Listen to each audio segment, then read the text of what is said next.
Very often these transplant operations are happening. Somebody is dying in accident. The person has signed the donor card, has that card. So from the license they get to know. So they quickly move the body, remove the heart, give it to the one who is waiting. In America alone, I was reading the stats that there are more than 150,000 people waiting for organs to come in. And people are just dying. They need liver, they need heart, they need eyes, they need skin.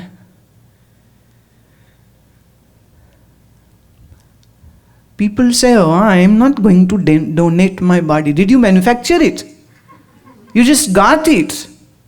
Crazy fellow, you are not even paying the rent or a lease money. How can you claim this is your body?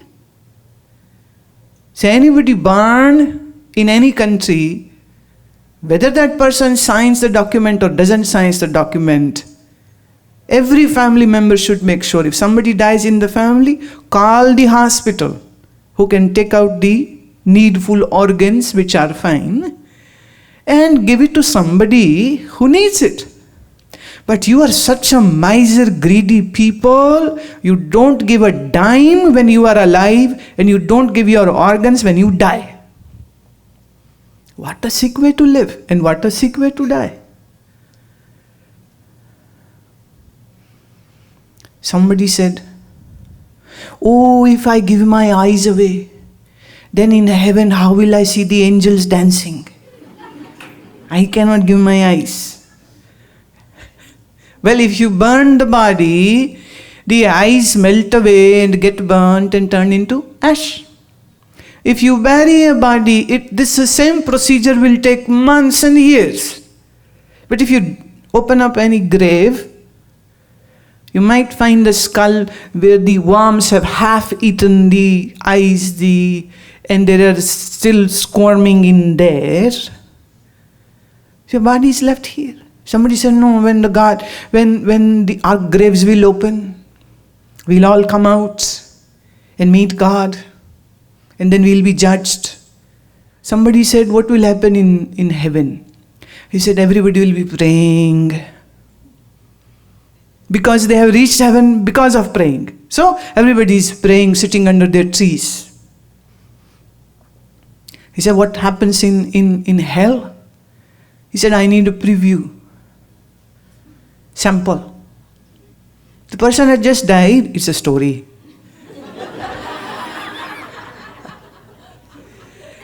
He said, before going to hell and heaven, I need a preview. I need a sampling. We always do sampling, right? So give me a sample. So they open the door of the heaven and he peeps in. And what he finds, everybody is meditating, praying, turning their beads, doing pranayam.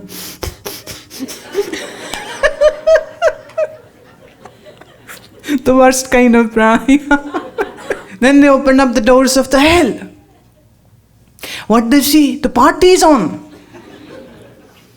People are wearing those funny caps and nice clothes and dazzling gowns and steltos, and bar is open and the food is there and the buffet is there and the clown is there and the dancers are there and everybody is having a gala time.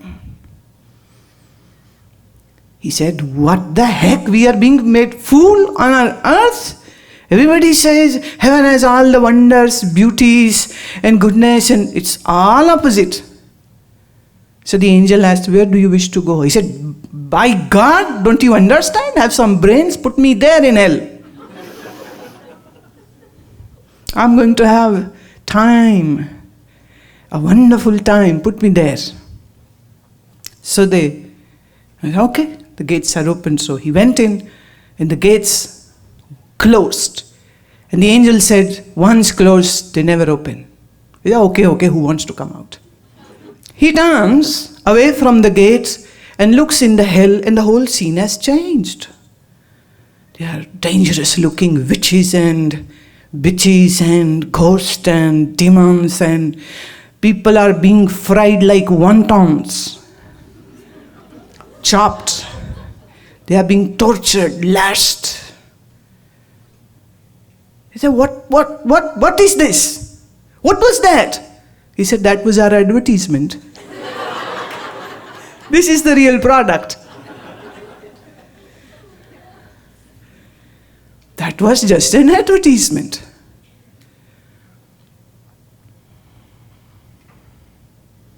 Please don't fall for advertisements. They are not speaking truth.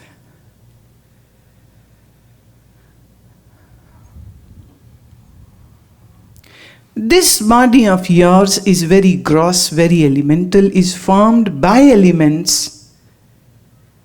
What infuses life in this element is called prana, the cosmic life force. When the Western scientists were busy understanding the body in its elemental gross form, for thousands of years the yogis were more concerned about prana, the life force. If there is no prana, the body is dead. So what is making your body alive? It is prana.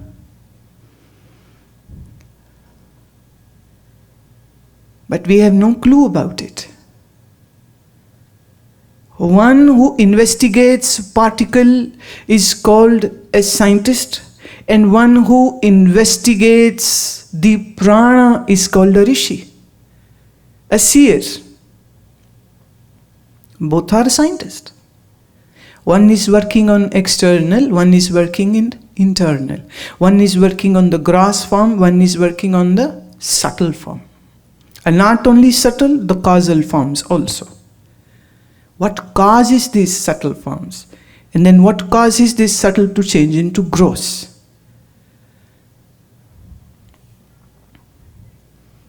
Body is gross, mind is not gross. Mind is subtle. Consciousness is more subtle. And what you call the divinity, or what I would call the true existence, the reality, is the subtlest of subtle. Now how can you objectify that? There is no way. The day you will be able to objectify your mind, maybe that day you can say, there is a hope, one day we will objectify that existence too.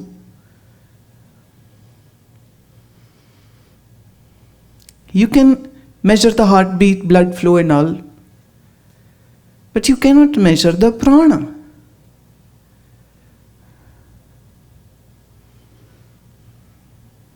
And prana is actually from where the whole life is oozing out.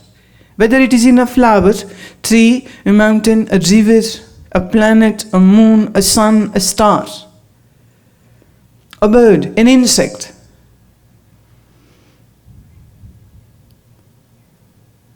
Their very existence, what you see, what you perceive, the gross form has been created by prana. So that first impulse of life is coming from the prana. And that activates your mind. And prana is the bridge in between your body and mind. And what is death? When this connectivity is gone. So body is separated, mind is separated. Why? Prana is gone.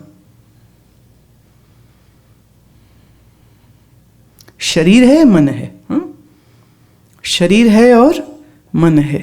शरीर और मन को जोड़ता है प्राण. तो मृत्यु क्या है? प्राण का बीच से निकल जाना, मन अलग, शरीर अलग. तो मृत्यु में हमें शरीर तो दिखता है, मन कहाँ गया पता ही नहीं.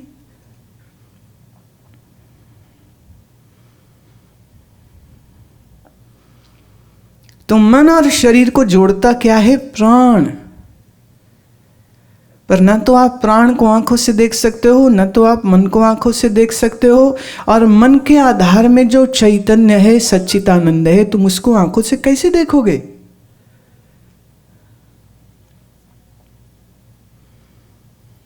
समझ रहे हो?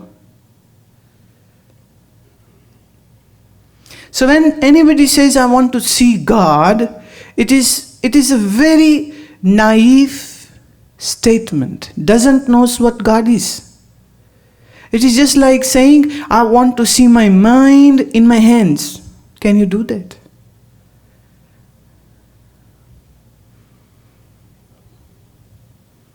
If you say, I want to see my consciousness in front of my eyes, because until I don't see with my eyes, I never believe anything. That won't happen ever. So you cannot objectify your mind, you cannot objectify your consciousness, you cannot measure it. And what about you? Now you have a biggest ignorance is that you are a body, which you are not.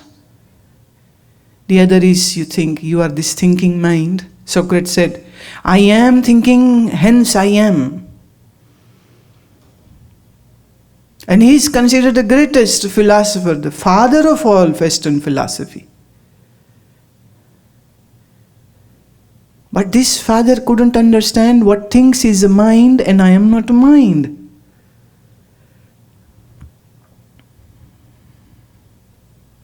What makes this mind run, think, is prana.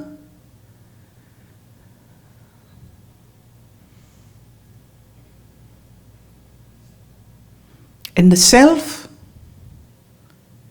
is neither body, nor mind, nor senses, nor intellect, nor the chetana, the consciousness with which this mind intellect is functioning. The modifications of the mind are functioning because of the chetana. There's a big difference in between. There are two words, chitta, but they have two meanings. One chitta means subconsciousness. And one chitta means the full consciousness. Again, let me say, English has only how many alphabets? And Sanskrit has how many alphabets? Very difficult for me to bring an appropriate word for that. Hence, you have to accept. Many words of Sanskrit and Hindi has been accepted and adopted by everywhere. In English dictionary it has been taken. Every year they add some new words into it. Karma has been adopted. Everybody is saying karma. Om has been adopted. Namaste has been adopted. Many words have been taken. Coming from Sanskrit. So one chitta means the avachetan man. In English, the subconscious mind. But the other meaning of the chitta is, maybe we can say the super consciousness.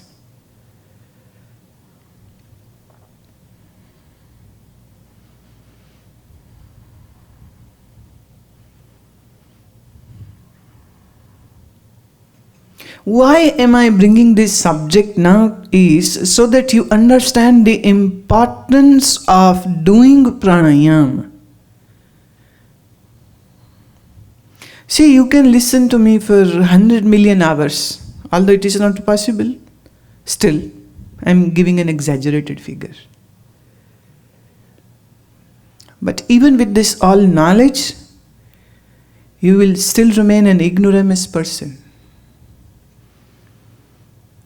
What changes this is the direct experience.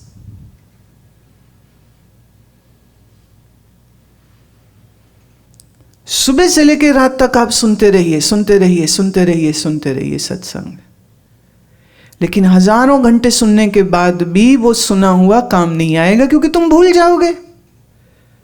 सब तो याद रहता नहीं है, सब समझ भी नहीं आता है, इसलिए याद भी नहीं रहता है। क्या बदलेगा? जो आपके अनुभव में आ जाएगा।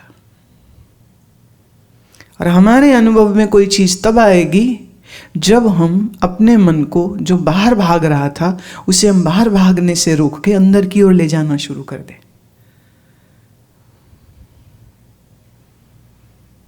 मन के मूल में है चैतन्य स्वरूप,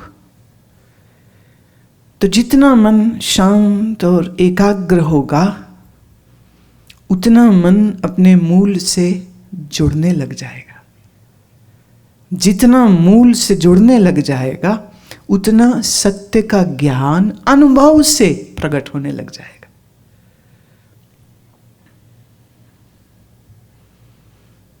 This word ekagrata should be understood. Ek means one. Agra means to focus on just that one. Mind is most of the times scattered. I call it is like, I'll just give you an analogy, like a monkey who is doing a dance. Have you seen a monkey dance? People coming from India must have seen. We have free zoo shows happening in our lanes and by lanes.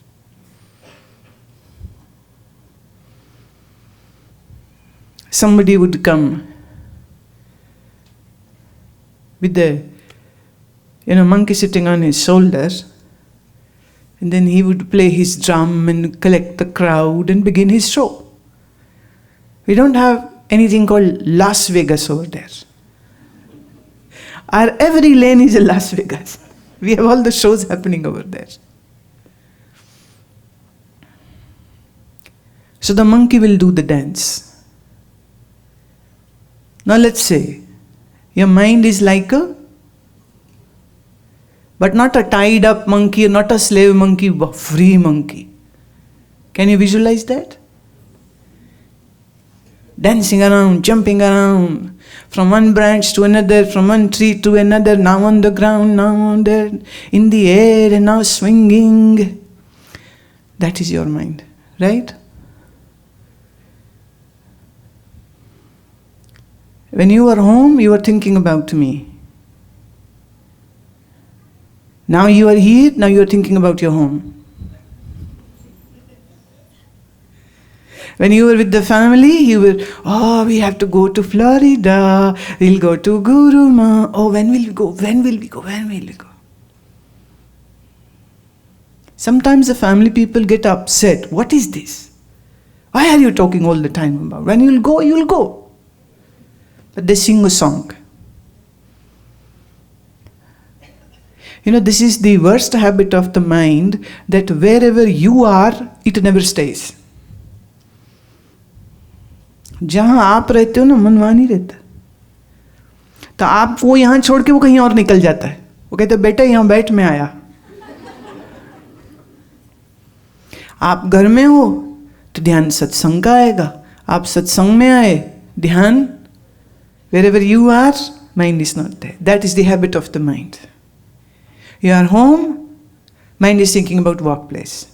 You are at workplace, mind is thinking about home. You are sitting with one friend, you are talking about the other friend who is not there. And when you are with the other friend, then mind will talk about the first friend.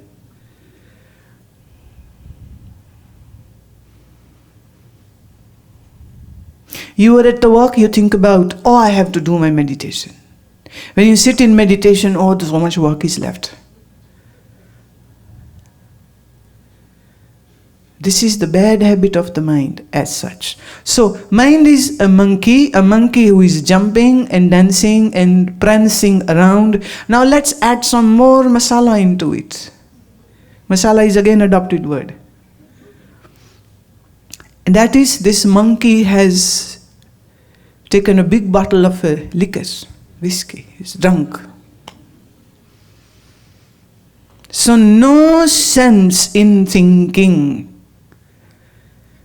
If somebody could record all your thoughts, they will definitely certify you are a mad person. You know how mind works? Let me give you one example. This is a glass of water. Through the eyes, the mind saw the glass of water.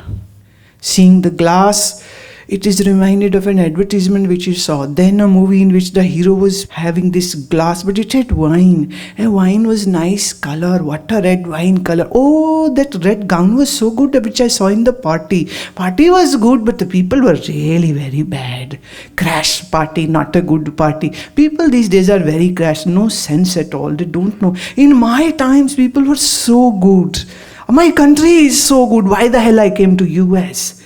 US is no good place, but it was so hard to come here. It's a wonderful place. I get social security one day and I'll get all the money over here.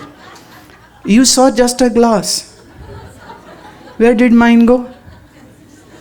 I can go on as long as you say.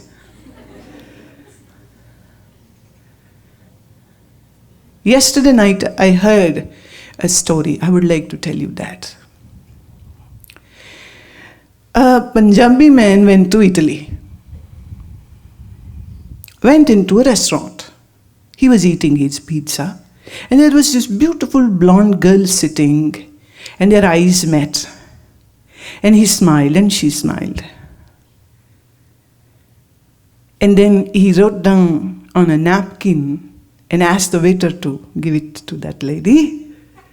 That one with the pink dress. Give her. And he wrote, "Will you meet me after?"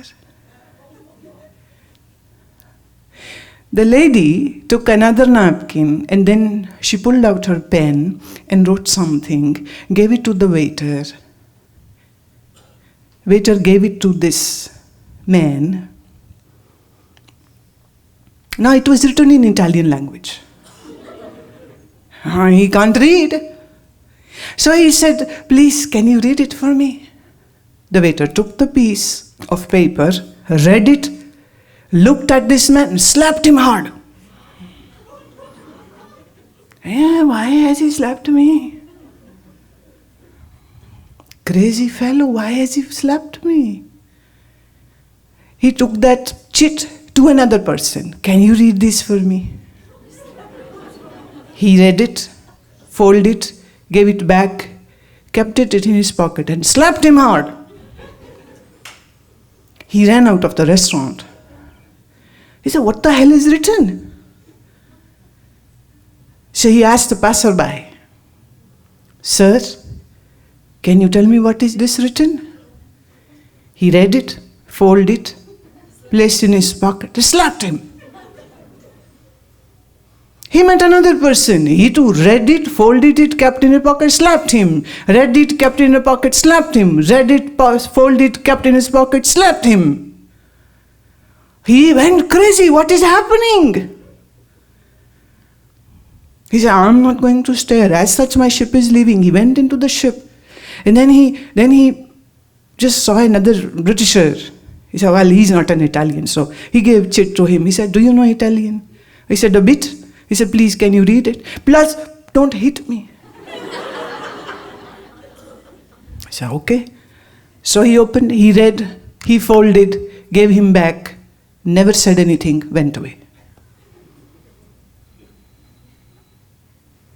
He wondered what is happening. Then another man came. He said, "Sir, can I request one thing?" I said, "Sure." "Can you read this chit for me?" He said, "Sure." So he gave the chit. The man was about to hold the chit. His hand slipped. The chit flew in the air, went into the water. Like the joke?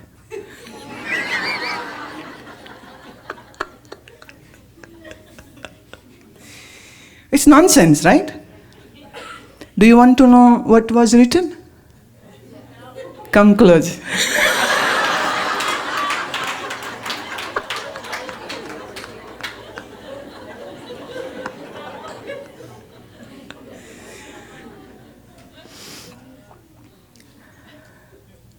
Mind is as stupid as this story. That was the point.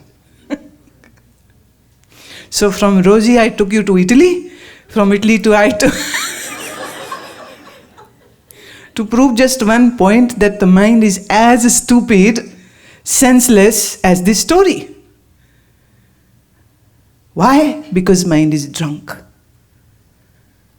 Let me add some more spice into it now. Yeah. This monkey has been bitten by a scorpion. So he has gone blind also. And now he's jumping. And while jumping, he got hold of a naked sword. So he's holding a sword. And he can't see. And he is drunk. And the scorpion has bitten him. And he's jumping around. That is the condition of your mind. Patanjali says this is the condition of the mind. And this state is called kshipta.